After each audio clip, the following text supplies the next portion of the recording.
श्री स्वामी समर्थ. तुम्हा सर्वांचं श्री स्वामी समर्थ कृपा या चॅनलवर मनापासून खूप खूप स्वागत. स्वामी कृपेने तुमचा आजचा दिवस शुभ जावो. स्वामी महाराज तुमच्या सर्व चांगल्या इच्छा पूर्ण करोत हीच स्वामीचरणी प्रार्थना करते आणि आजच्या व्हिडिओला सुरुवात करते.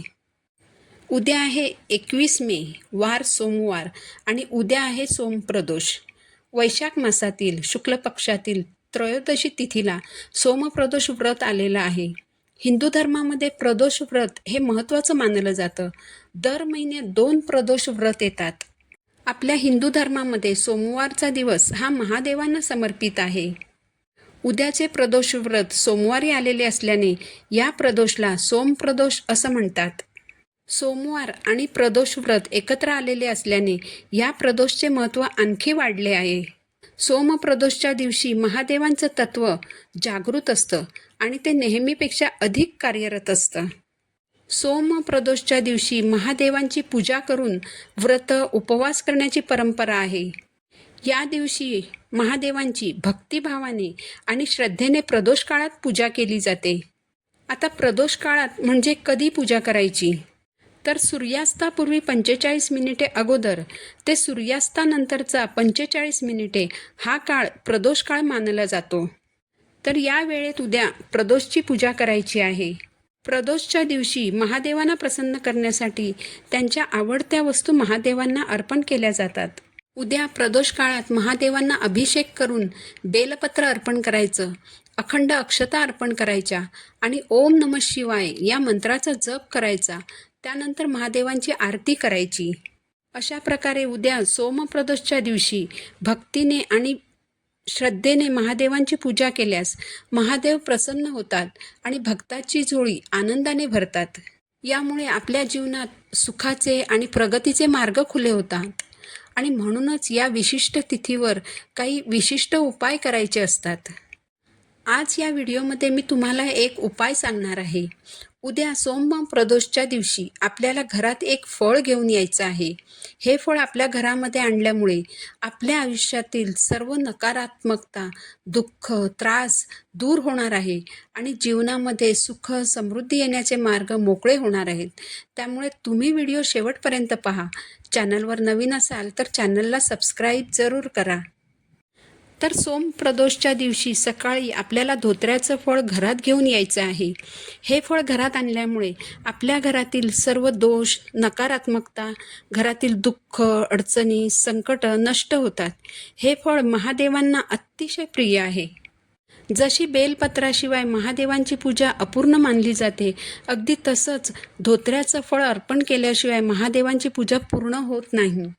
सोमप्रदोषच्या दिवशी धोत्र्याचं फळ घरात आणल्यामुळे आपल्या कुटुंबावर आणि कुटुंबातील सदस्यांवर महादेवांचा आशीर्वाद कायम राहतो.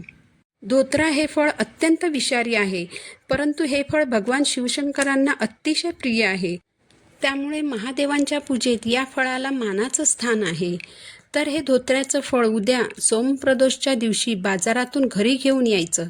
घरी आणल्यावर हे फळ स्वच्छ धुवायचं. त्यानंतर एका वाटीमध्ये थोडीशी हळद घ्यायची, त्यामध्ये थोडंसं भस्म टाकायचं. भस्म देखील महादेवांना अतिशय प्रिय आहे. त्यामुळे हळदीमध्ये थोडंसं भस्म आणि थोडं पाणी टाकून या सगळ्याची एक पेस्ट बनवायची आणि ही पेस्ट धोत्र्याच्या फळाला चोहोबाजूने लावायची आहे. थोडक्यात म्हणजे धोत्र्याचं हे फळ हळद आणि भस्मची पेस्ट लावून सगळीकडून पूर्ण रंगवून घ्यायचं. त्यानंतर हे रंगवलेलं धोत्र्याचं फळ एका प्लेटमध्ये ठेवायचं. हे फळ आपल्या देवघरातील महादेवाच्या पिंडीवर अर्पण करायचं. त्यानंतर तुमची जीही काही इच्छा असेल, मनोकामना असेल, जी काही तुमची अडचण असेल किंवा तुमच्यावर जे काही संकट आलेलं असेल ते महादेवांना सांगायचं आणि माझी अडचण दूर करा अशी महादेवांना प्रार्थना करायची. नंतर ओम नमः शिवाय या मंत्राचा 108 वेळा जप करायचा. पुरुषांनी ओम नमः शिवाय या षडाक्षरी मंत्राचा जप करायचा आणि हा उपाय जर महिला करणार असतील तर त्यांनी नमः शिवाय या पंचाक्षरी मंत्राचा जप करायचा. त्यानंतर हे फळ तसंच महादेवांच्या पिंडीसमोर ठेवून द्यायचं. हे फळ विषारी असल्याने आपल्या घरातील सर्व नकारात्मकता, वाईट ऊर्जा शोषून घेते. यामुळे आपल्या जीवनातील अनेक अडचणी कमी होतात. नंतर संध्याकाळी प्रदोष काळात महादेवांना नमस्कार करायचा आणि हे फळ उचलायचं, एका सफेद कपड्यात बांधायचं. 5 बेलपत्र घ्यायची आणि आपल्या घरातील एक तांब्याचा तांब्या भरून पाणी घ्यायचं आणि या सर्व वस्तू घेऊन तुमच्या घराजवळ जे असेल त्या महादेवाच्या मंदिरात जायचं. मंदिरात गेल्यावर सर्वप्रथम ते जे पाणी तुम्ही घरातून नेलेलं आहे ते पाणी शिवलिंगावर अर्पण करायचं. बेलपत्र अर्पण करायचं.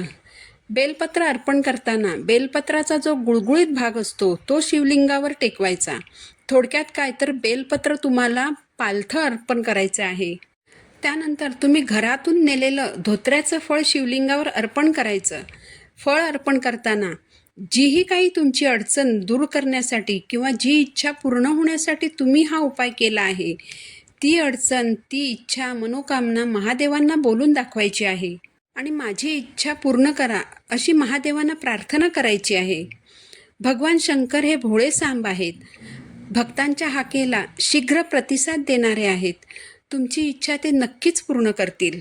तुम्हाला जर काही अडचण असेल, प्रयत्न करूनही मार्ग सापडत नसेल, तर उद्या सोमप्रदोषच्या दिवशी हा उपाय तुम्ही जरूर करा आणि स्वतः अनुभव घेऊन बघा. ही माहिती जर तुम्हाला आवडली असेल तर चॅनलला सबस्क्राईब जरूर करा. पुन्हा भेटू नवीन व्हिडिओसोबत. श्री स्वामी समर्थ.